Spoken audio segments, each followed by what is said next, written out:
In this video, we will learn how to download and install the Google Play Store on an Android device. Let's get started.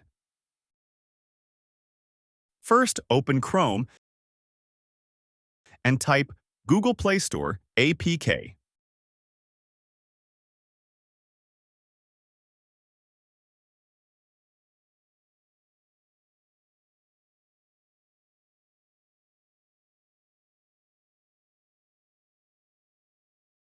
Scroll down and tap on this website.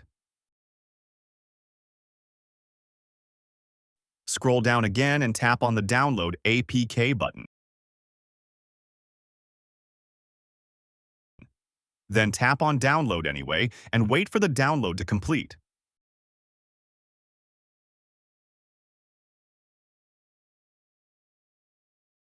Once it's downloaded, tap on the APK file and install it. I have already installed the Play Store, so it shows the Update button instead of Install. Tap on Install, then tap on Done. That's it for this video. If this video was helpful, don't forget to like, share, and subscribe.